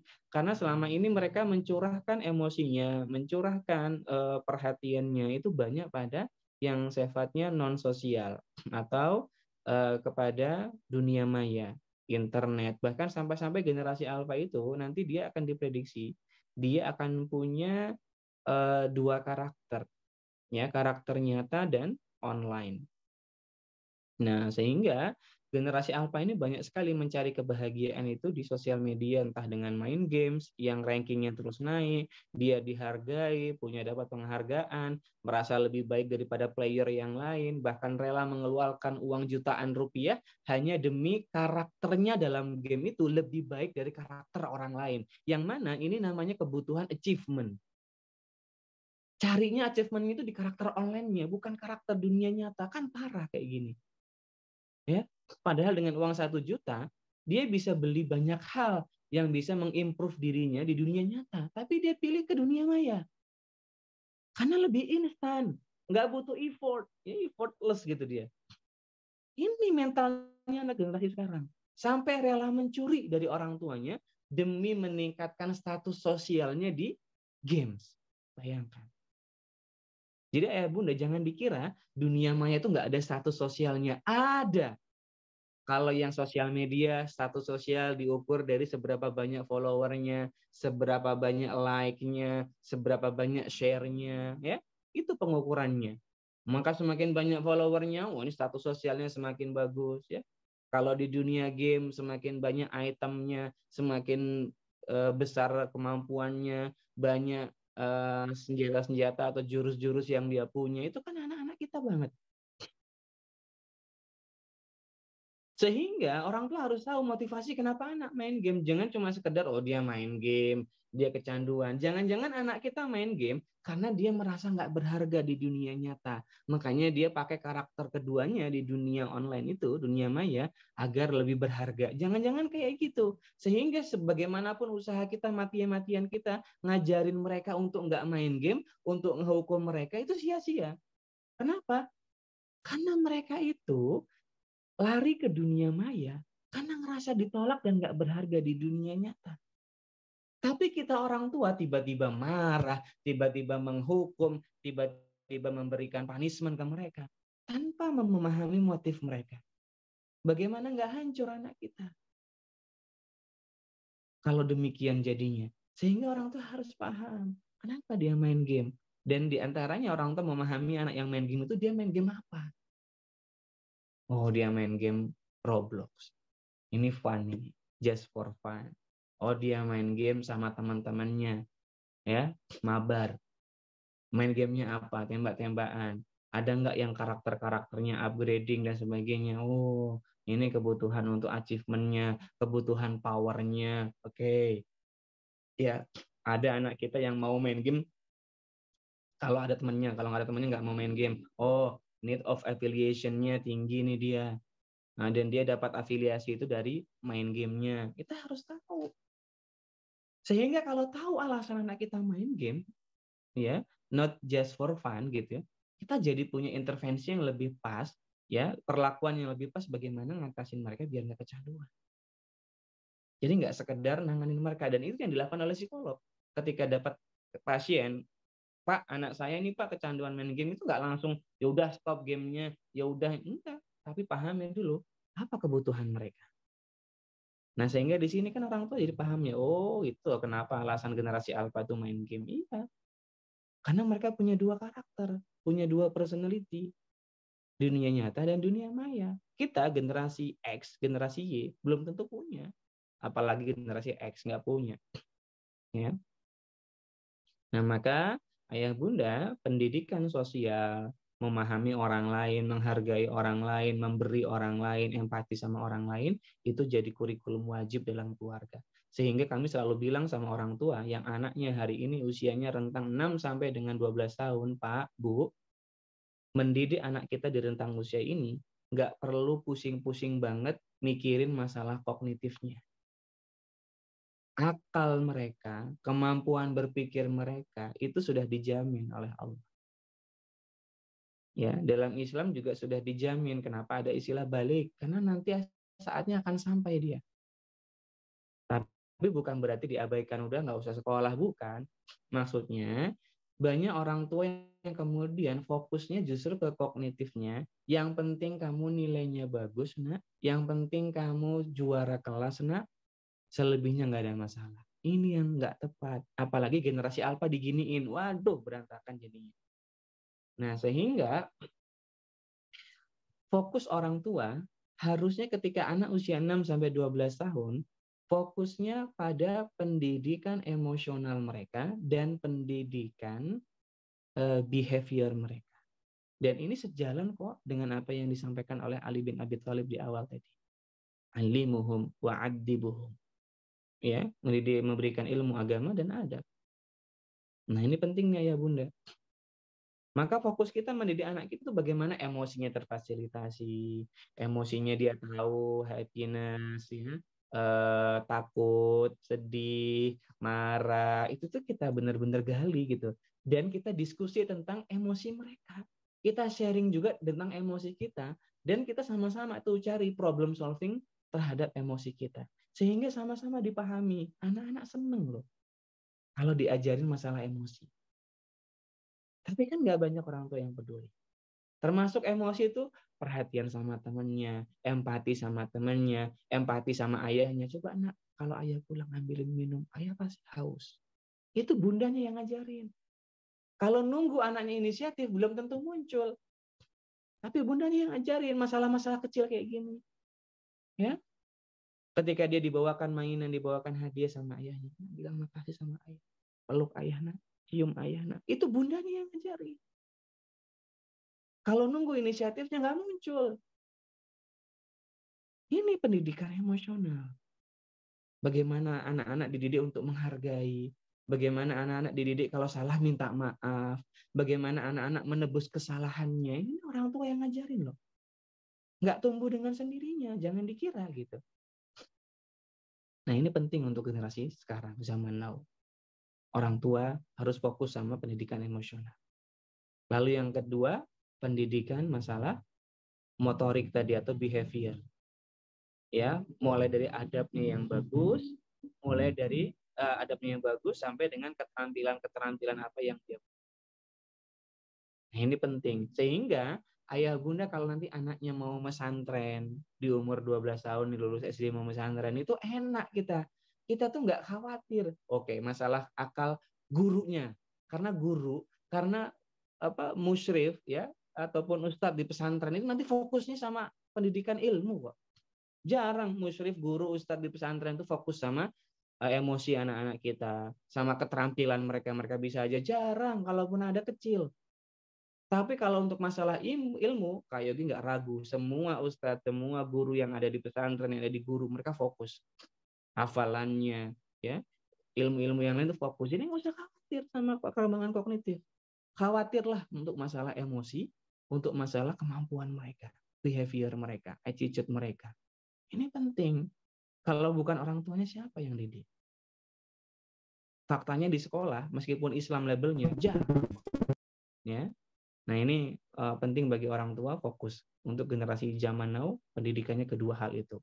Walaupun kognitif tetap jalan, tetap kita stimulasi. Tapi tadi dua hal jangan sampai nggak jadi prioritas. Nah ini masih banyak ya Bunda, tapi jamnya sudah menunjukkan 11.14. Qadarullah waktu kita terbatas, sehingga insya Allah penjelasan kita berkaitan dengan nomor 4 itu sudah mencakup yang nomor 5, sudah mencakup yang nomor 6, sudah mencakup yang nomor 7 ya. Sehingga tipsnya ya itu tadi, generasi alpha ini memang harus banyak disimulasi untuk hal-hal yang memacu kreativiti mereka, untuk membentuk identiti mereka. Jangan sampai mereka itu pemahamannya cuma sebatas teknologi, sebatas internet ya. Tapi di dunia nyata berkaitan dengan intrapersonal skill tuh mereka nggak punya. Nah ini harus diwaspadai bagi setiap orang tua yang punya anak generasi alpha atau zaman now. Baik, generasi alpha tuh punya cara belajar yang khusus, ciri khas banget, yaitu mereka suka discussion.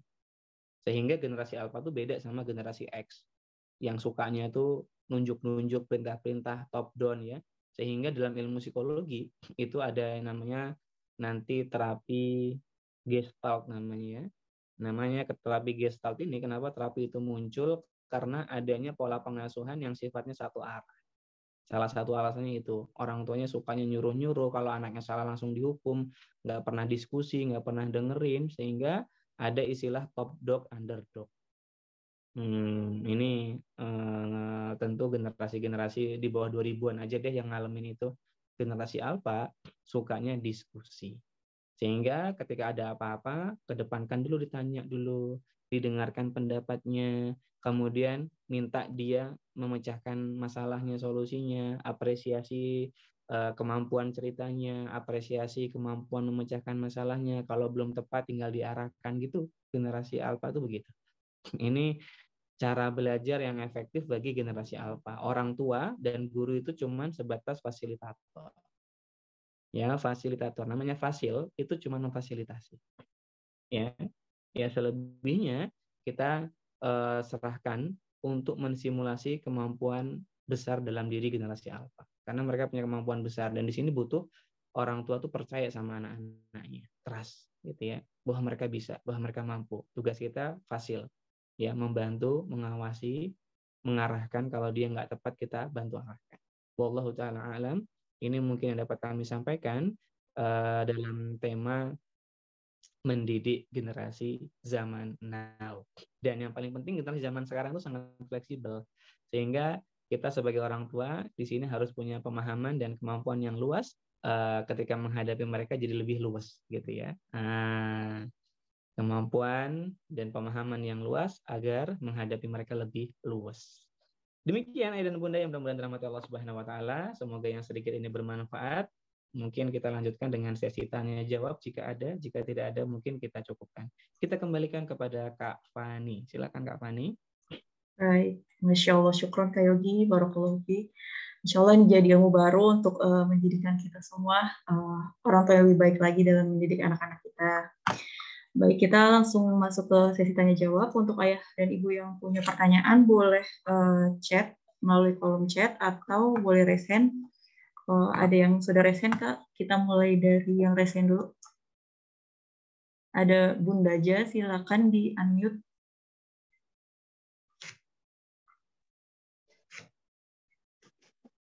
Ya, Assalamualaikum warahmatullahi wabarakatuh.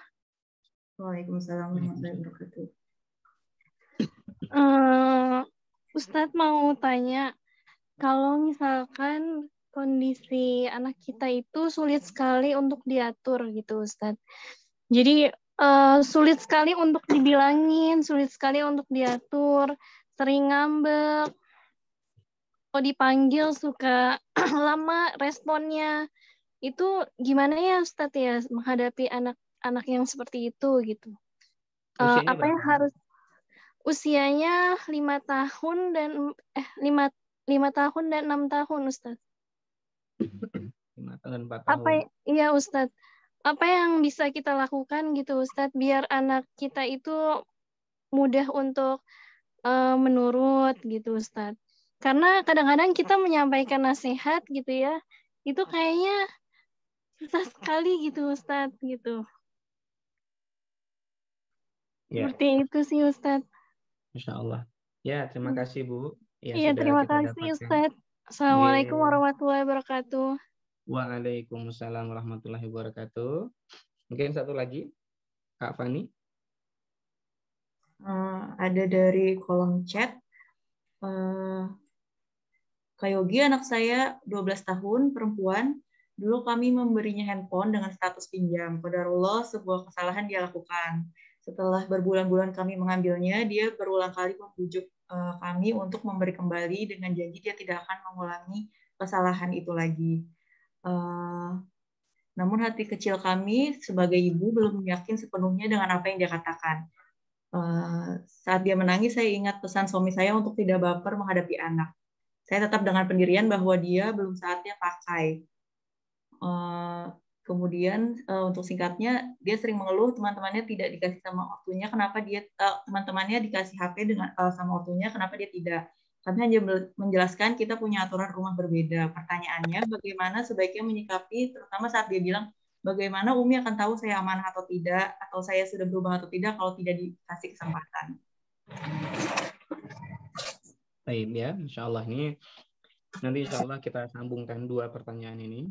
Yang pertama, tadi yang Bunda sebutkan, ketika anak-anak tidak mendengar ya, ketika anak-anak kemudian justru baper gitu ya, kemudian dia menentang dan sebagainya, ini kita kelompokkan pada perilaku menentang. Sehingga perilaku ini tadi kami kira terjadi di usia belasan tahun. Kalau terjadi di usia belasan tahun, maka ini masalah. Jika terjadi di usia 5 tahun, 6 tahun, maka ini bagian dari perkembangan. Ya, sehingga dalam teori perkembangan yang disampaikan oleh Erik Erikson gitu ya, anak-anak di usia 3 sampai 6 tahun ya, dia itu nanti akan menunjukkan perhatiannya yang luas sama lingkungan. Sehingga dia berusaha untuk kemudian eksplor lingkungan secara besar-besaran. Dia akan mencoba banyak hal dan menguji respon lingkungan. Jadi dia pengen tahu respon lingkungan seperti apa. Dan ini menentukan nanti sikap dia. Kalau mengacu pada teori ini, ayah bunda ketika anak dibilangi sesuatu, dilarang sesuatu, menentang, nggak mau nurut, ya dan sebagainya, ayah bunda berarti kalau pakai teori ini syaratnya konsisten. Gitu ya, syaratnya kita harus konsisten, di mana ketika punya aturan, punya sebuah kesepakatan, punya sebuah sikap, itu konsisten, nggak berubah. Dan ini terjadi atau dilakukan oleh suami dan istri. Dua-duanya menerapkan sistem yang sama. Sehingga anak-anak di sini ketika melihat respon lingkungan, dia akan melihat sebuah respon yang sama dari ayah dan ibunya, dan juga dari kesepakatan bersama dari lingkungan. Ini mengacu pada teori yang kedua, teorinya Bandura, Albert Bandura. Dia mengatakan anak-anak di usia ini masih fase egosentris. Ini akan menunjukkan pertentangan yang besar karena dia egois. Dia ingin dipahami sekali. Lingkungan harus nurut sama dia. Ya, kemauannya harus terpenuhi. Sehingga kalau mengacu pada teori yang kedua, orang tua harus menunjukkan power. Yang pertama harus konsisten tadi, yang kedua harus menunjukkan power. Kenapa harus nunjukin power? Karena egosentris itu bisa dikikis oleh power. Nah, power di sini maksudnya bukan berarti orang tuanya otoriter, tapi power di sini kalau orang tuanya bilang enggak, ya enggak. Dia mau nangis, dia mau marah, dia mau gulung-gulung, terserah. Yang penting syaratnya dia tidak berkata-kata kotor, dia tidak merusak barang, dia tidak menyakiti orang. Kalau dia melakukan 3 hal tadi, langsung aja pegang tangannya, ya, tinggikan suara kita. Kok gitu? Kenapa mukul-mukul? Kan sakit mukul-mukul. Itu boleh. Biar dia tahu kalau dia tuh nggak punya power. Dan di sini yang punya power tuh ibunya, bapaknya. Makanya nggak boleh ada seorang ibu, kemudian dia menunjukkan sikap yang berlemah-lemah. Nanti kalau ada apa-apa, ibunya akan jadi sasaran. Dan biasanya ibu itu akan jadi sasaran ketika anak usia 6 sampai dengan 15 tahun. Gitu, ibu dipukul, digigit, ya, ibu nggak didengerin omongannya, itu terjadi. Maka seorang ibu harus menunjukkan ketegasannya. Tidak hanya seorang ayah. Jadi ibu bisa bilang, no, no, gitu ya. Enggak. Nah, tapi di sisi lain, fondasi kasih sayang itu menjadi yang utama. Dalam satu sisi ibu itu tegas, disiplin, ya, nunjukin powernya, kalau sudah tidak, ya tidak. Gitu ya. Kamu harus nurut. Ini pendidikan untuk mengikis egosentris. Tapi di sisi yang lain, ketika di kondisi yang lain, ibunya sayang, perhatian, ibunya bisa menunjukkan cinta sebagaimana Nabi menunjukkan cinta, ibunya punya waktu bermain sama anak-anak, kayak gitu, nggak masalah. Ya, kami pernah kok, ya, riset sama orang, ibunya itu galak banget, tapi ketika dia besar, anak-anaknya bilang tidak ada satu momen pun yang terekam dalam memori kami mengenai Ibu yang galak, ibu yang suka menghukum, atau ibu yang jahat. Karena seorang ibu tuh naluriah menunjukkan cintanya tinggi. Meskipun dia galak-galaknya ibu, itu tetap menunjukkan cinta. Nah, di sini poin pentingnya adalah Bunda, kalau anaknya masih 5 tahun dan 6 tahun, yang perlu dipahami ini bagian dari perkembangan. Tugas kita adalah menstimulasi mereka agar kondisi ini tidak berkembang. Karena dalam Islam juga sama, ya. Di usia ini mereka itu punya karakter al-inad, yaitu suka menentang, keras kepala. Dalam Islam begitu. Syekh Muhammad Nasir At-Tayyar dalam kitabnya Kaifatur Rabi Abna'aka mengatakan demikian. Al-inad. Kemudian ada mutamyiz baina shawab wal khata'. Mereka tidak bisa membedakan mana benar dan salah. Makanya tadi ngeyel, nentang, egois gitu ya. Nah, itu dalam Islam sudah dijelaskan juga. Maka di sini tadi kaidah yang pertama kita konsisten aja nih. Ayah bundanya konsisten. Kemudian dalam memberlakukan aturan, menetapkan aturan konsisten aja. Dan itu biarkan berlalu sampai 6 bulan nanti. Ayah bunda bisa melihat perubahan yang signifikan sama anak-anaknya insya Allah. Kalau konsisten. Lalu yang kedua, tunjukkan power. Jangan berlemah-lemah. Meskipun dia masih 5 tahun, nggak masalah. Bahkan masih 2 tahun pun nggak masalah nunjukin power. Ya, kalau dia tantrum, ya udah kita diam aja. Nggak nuruti kemauannya, itu nunjukin power. Boleh. Ya, sangat boleh. Sehingga bunda, kalau menjumpai anaknya demikian, tunjukkan power. Biar anak tahu bahwa lingkungan itu ada yang jauh lebih besar daripada dia gitu. Ada yang lebih tegas daripada dia. Dia itu bukan satu-satunya yang menjadi pusat dari lingkungan. Tapi dialah orang yang harusnya bisa menyesuaikan diri sama lingkungan. Kan akhirnya mengikis egosentrisnya. Biar dia nggak egois ketika dewasa. Nah, ini kadang orang tua tuh nggak paham dan kadang orang tua nggak tega. Akhirnya karena masih kecil, kemauannya dituruti. Orang tua ngalah, orang tua rela dipukul-pukul, biar kayak di film-film ya, biarpun dipukul-pukul, ibu tetap cinta. Nggak ada kayak gitu, nggak ada. Itu adab yang nggak bagus, mukul-mukul. Sehingga harus dihentikan. Dan bahkan dalam menghentikannya juga perlu dengan ketegasan. Kalau dia mukul-mukul. Ini ada nih orang tua, anaknya mukul-mukul, karyawannya dipukulin, orang tuanya biasa aja. Ketika ditegur malah marah-marah. Ini kalau orang tuanya sampai anak-anaknya kenapa-napa, datang ke psikolog, saya nggak akan bantu itu anak-anaknya. Nggak akan saya bantu terapi, saya kasih ke psikolog yang lain udah. Kenapa? Ya karena orang tuanya keras kepala. Diingetin malah kayak gitu. Ya, ngapain bantu orang yang keras kepala ya? Namanya terapi psikologi itu, psikoterapi, semuanya harus mau berubah, harus mau berkembang, harus mau memperbaiki diri. Ya kalau orang tuanya keras kepala, mending cari psikolog lain aja. Nah, itu ayah bunda. Sehingga orang tua harus sadar di sini. Ketika anaknya bermasalah, orang tua harus sadar, oh iya, saya harus perbaiki. Ya bukannya malah ngeyel, nggak punya ilmu tapi ngeyel. Ini makhluk apa gitu ya? Wah gitu ya. Kami sebel, banyak orang tua yang seperti itu soalnya. Ya, sehingga bunda ketika mendapati anak yang menentang, ngeyel dan sebagainya tadi, tipsnya begitu. Jangan ragu, jangan segan untuk menunjukkan power kita. Mumpung anak-anak itu masih di fase-fase egosentris.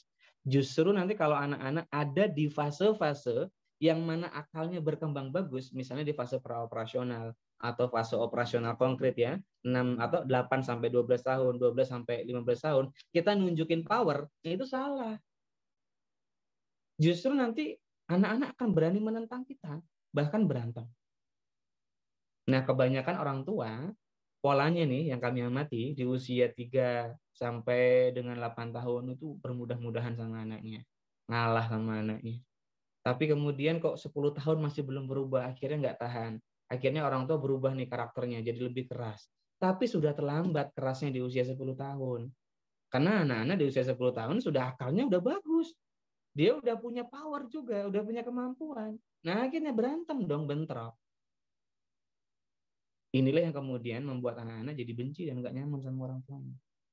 Tapi kalau ayah bunda menunjukkan powernya di usia anak masih 5 tahun, 6 tahun, dia nggak akan berontak. Tapi justru dia akan belajar gimana beradaptasi.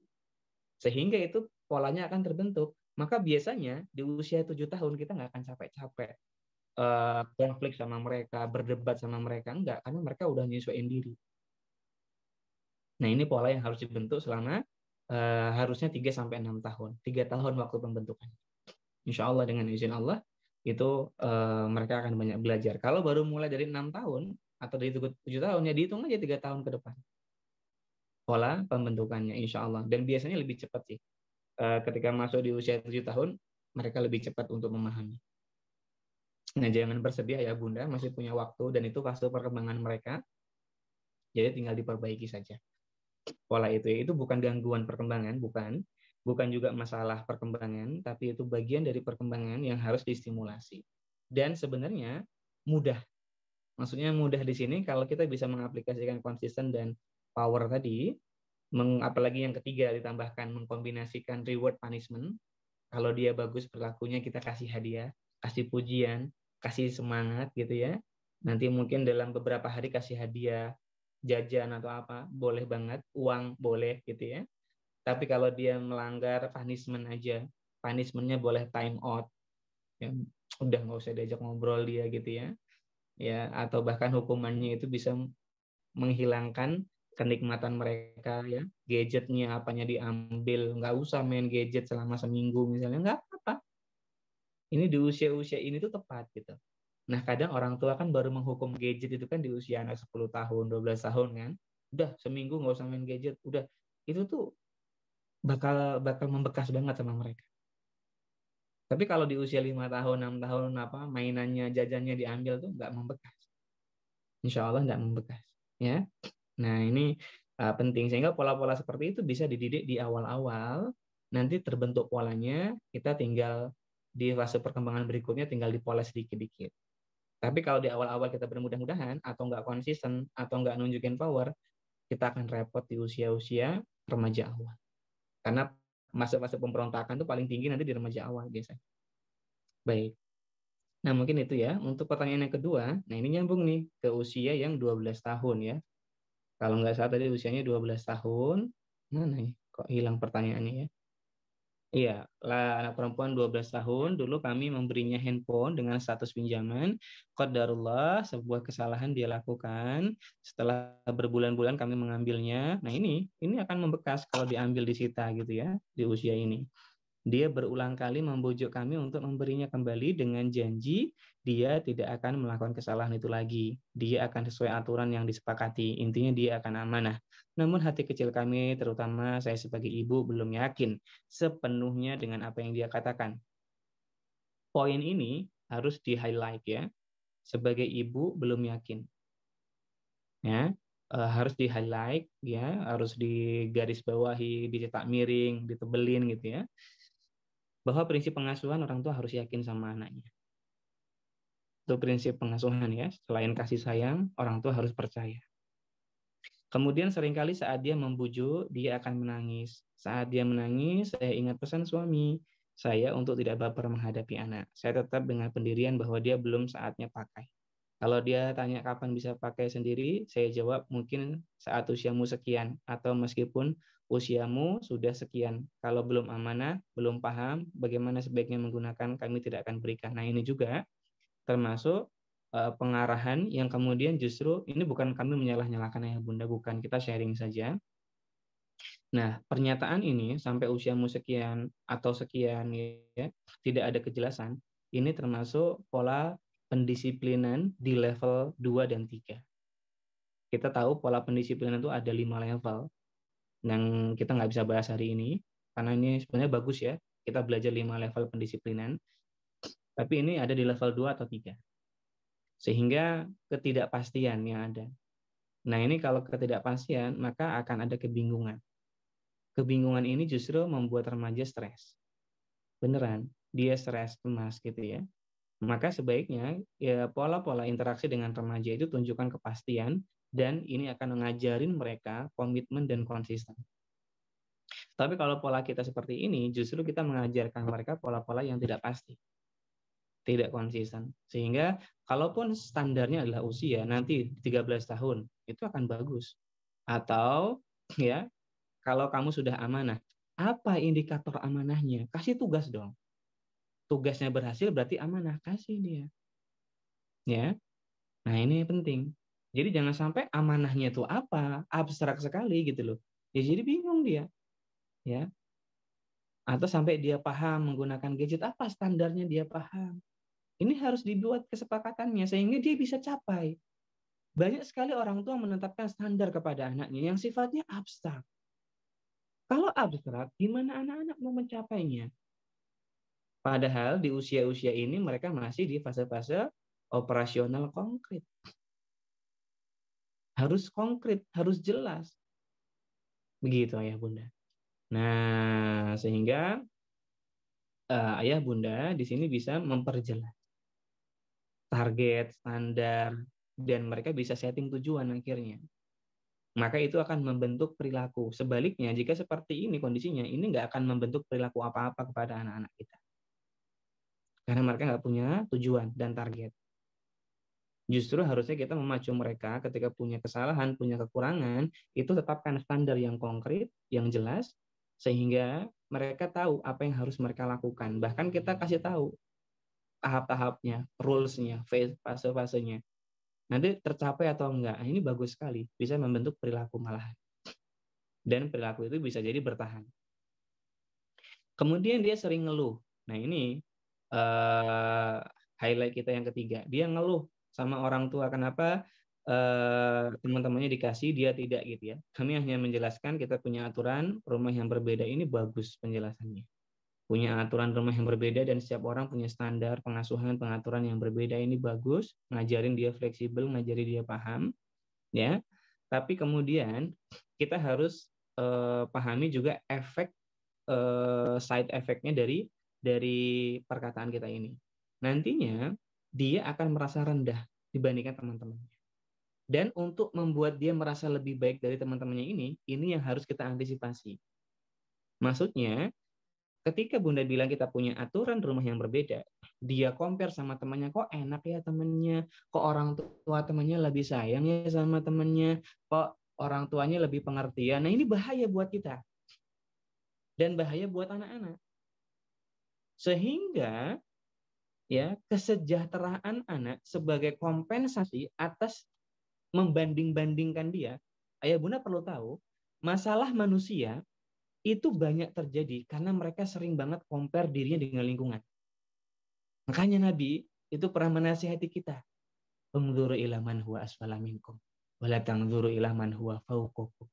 Ya, lihatlah orang-orang yang ada di bawah kalian. Ya, jangan lihat orang-orang yang ada di atas kalian kan. Dalam compare diri itu, jangan sampai kita compare diri dengan orang-orang dengan perkara dunia itu atau perkara yang mubah itu, gitu ya. Itu lebih fokus di sana, gitu. Sehingga akhirnya kita merasa nikmat Allah tuh bagi kita kecil. Kita nggak menghargainya, tapi ajari mereka itu compare-nya perkara syariat, agama, amal. Nah, ini boleh. Perkara hal-hal apa melihat orang yang lebih rendah ini boleh. Dalam perkara dunia yang lebih rendah itu boleh. Agar dia menganggap nikmat Allah itu besar. Nah, dari sini berarti ketika kita bilang kita punya aturan sendiri, maka ayah bunda perlu nih mencari kompensasi bahwa kamu tuh beruntung nak.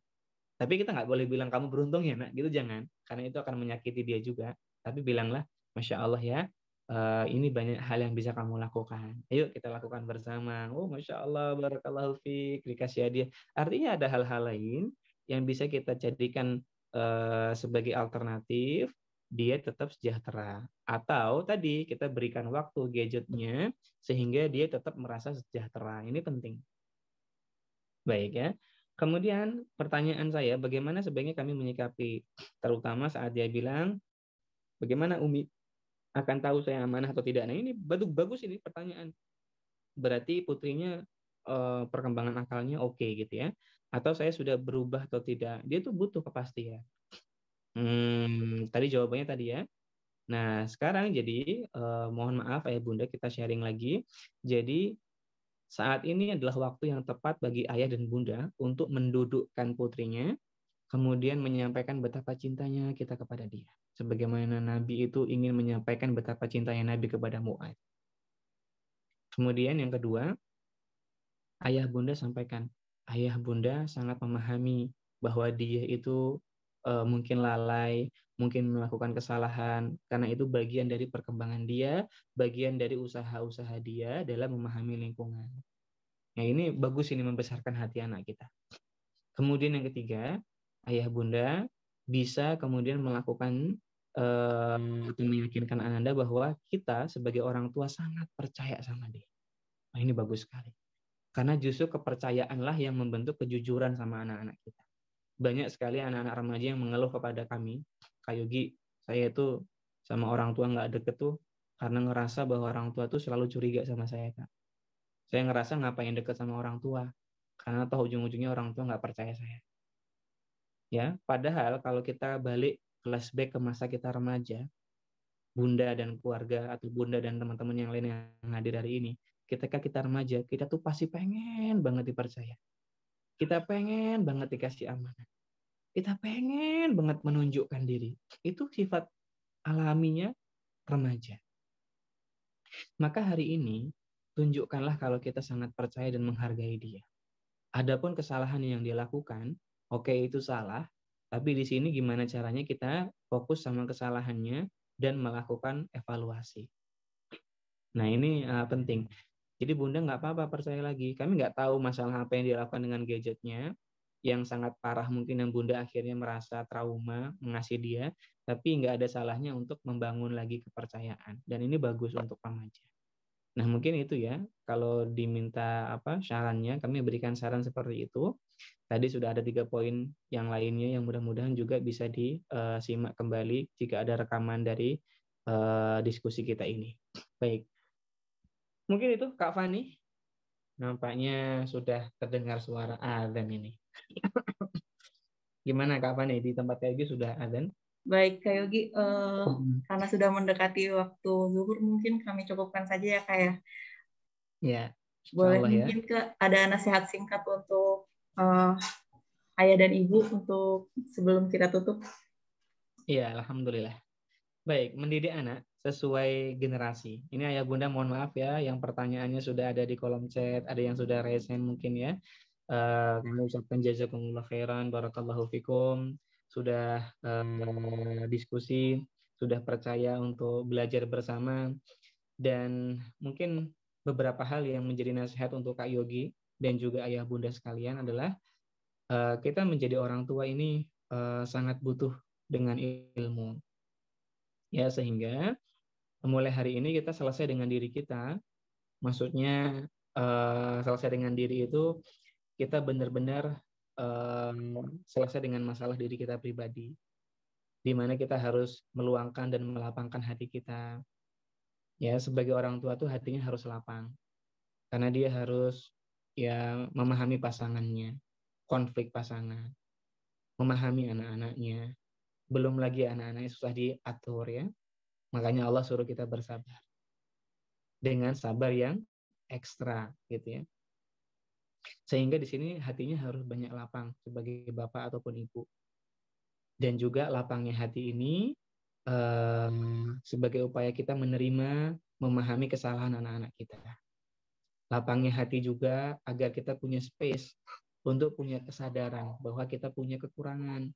Yang mana kekurangan ini harus ditambal dengan kebaikan-kebaikan. Misalnya ilmu, ya, misalnya meluangkan waktu bersama anak, minta maaf sama anak, gitu ya. Nah, ini kekurangan-kekurangan ini harus dipahami oleh orang tua. Sehingga kita bukan menjadi orang tua yang superior, tapi juga tidak menjadi orang tua yang inferior. Karena harapan itu selalu ada. Ayah bunda tentu tahu dan kenal dengan Nabi Nuh alaihi salam. Beliau adalah manusia yang saleh. Jauh lebih saleh daripada kita, insya Allah. Tapi dalam mendidik anaknya nggak mudah.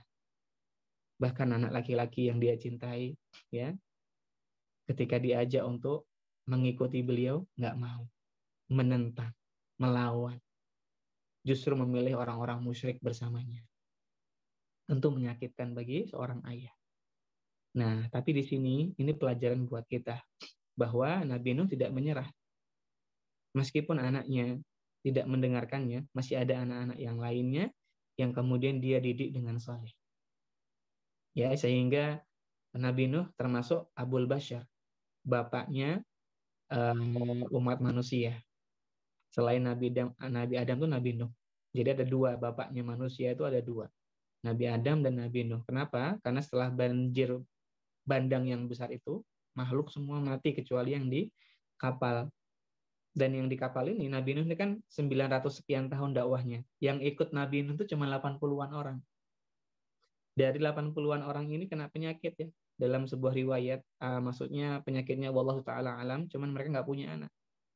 Sehingga yang punya anak itu keturunannya dari anak-anaknya Nabi Nuh. Dan ini menunjukkan sekali lagi ya, kesabaran menjadi orang tua, usaha kita menjadi orang tua yang baik dengan segala kekurangan ya, lapangnya hati tadi ya, insya Allah Allah yang membantu kita dalam mendidik dan membesarkan anak-anak kita.